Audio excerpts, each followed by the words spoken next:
আমজনতার টানা প্রশ্নের মুখে মেজাজ হারালেন ত্রিপুরার বিদ্যুৎ মন্ত্রী রতনলাল নাথ।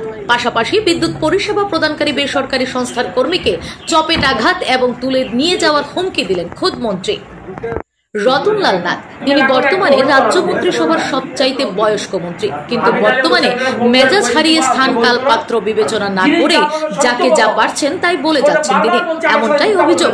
সম্প্রতি মন্ত্রী গিয়েছিলেন ত্রিপুরার দক্ষিণ জেলার সাব্রুমে। সেখানে বিদ্যুতের ছেঁড়া তারে বিদ্যুৎ স্পৃষ্ট হয়ে মৃত্যু হওয়া সাব্রুম নগর পঞ্চায়েত এলাকার বাসিন্দা পূর্ণেন্দু বিকাশ দত্তের বাড়িতে সমবেদনা জানাতে গিয়েছিলেন বিদ্যুৎ মন্ত্রী। ঘটনার তদন্ত করা হবে বলে সেখানে গিয়ে আশ্বাস দেন দপ্তরের মন্ত্রী। তখন সেখানে সাংবাদিক এবং স্থানীয় মানুষের একাধিক প্রশ্নের মুখোমুখি হতে হলো মন্ত্রী রতননাথকে। স্থানীয়রা মন্ত্রীকে প্রশ্ন করেন, এমন ঘটনা সাব্রুমে একাধিকবার ঘটেছে, তখন তদন্ত কোথায় ছিল? আগের ঘটনাগুলোতে বিদ্যুৎ নিগম পদক্ষেপ নিলে এমনটা হতো না। মানুষ মরে গেলে তদন্ত করে কি করবেন আপনারা? আর মানুষের এসব প্রশ্নের মুখেই মেজাজ হারিয়ে ফেলেন ত্রিপুরার এই বয়স্ক মন্ত্রী। দেখুন সেই ছবি। Bureau report, news 24, LTV Dhalai.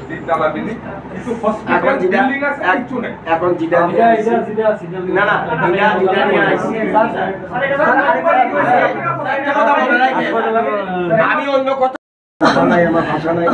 একটা কথা আমি শুধু বলবো যে যার শুনেন, যে ঘটনা ঘটছে তো ঠিক, যার কারণে ঘটছে তার শাস্তির বিধান করবো, এটা ক্লিয়ার। 2 নম্বর, টাকা পয়সা দিয়ে এটা ফিল আপ করা যায় না, ছেলের পূরণ টাকা পয়সা দিয়ে হয় না। তারপরেও আপনাদের তরফ থেকে কম্পেনসেশন দাবি করা উচিত। এটা সিস্টেম, এখানে আপনাদের দরকার নেই পয়সা, আলাদা কথা। কিন্তু আমার মতে আমি হলে কি করতাম, আমি হলে কম্পেনসেশন দাবি করব। হ্যাঁ, এমনি কি মেকানিক্যাল ইঞ্জিনিয়ার, কিন্তু চাকরিটা ইঞ্জিনিয়ারিং চাকরি, হেলথ ডিপার্টমেন্টে ইঞ্জিনিয়ারিং সেলে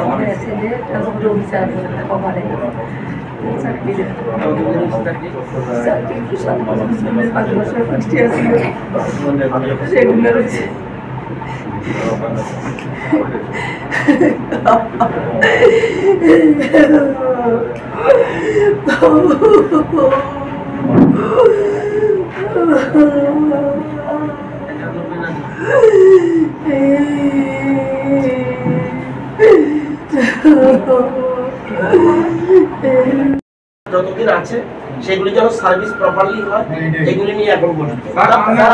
একটা দাবি আছে, দাবিটা হলো যে আমরা সাধারণ হসপিটালিটি, হসপিটাল খুব ভালো, নিট এন্ড ক্লিন, ওকে, কিন্তু হসপিটাল বিল্ডিং আছে কিছু নেই। এখন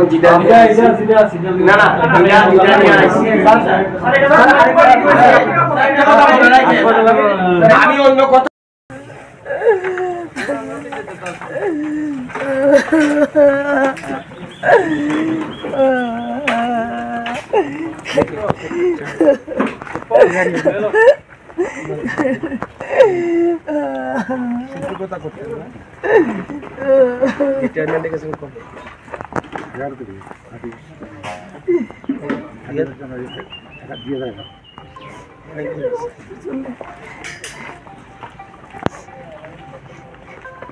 যেহেতু গেছে, আমি কিন্তু কয়ে দিছি থানারে পিটিশনটা একটু ভুল হয়েছে, আমি কিছু পিটিশন ঠিক করে সুবিধার মধ্যে আমার এই মেয়ের জামারি পিটিশনটা চেঞ্জ ওই এক ওই প্রবীর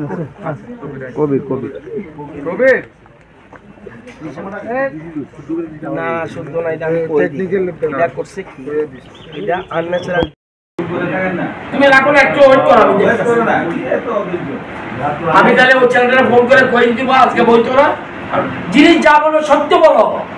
তোমাদের বারবার বলছি আমার সঙ্গে মিথ্যা বলবে না, আমি কিন্তু হাত উঠিয়ে ফেলবো।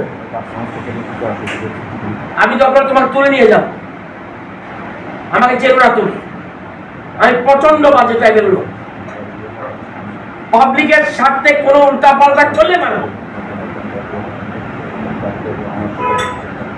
বাজে কারবার আজ দমে কাজ করতে আসছে পাবলিক নিয়ে। আমার জিনিসটা কবে বলতে পারছেন না, মুকেশকে নিয়ে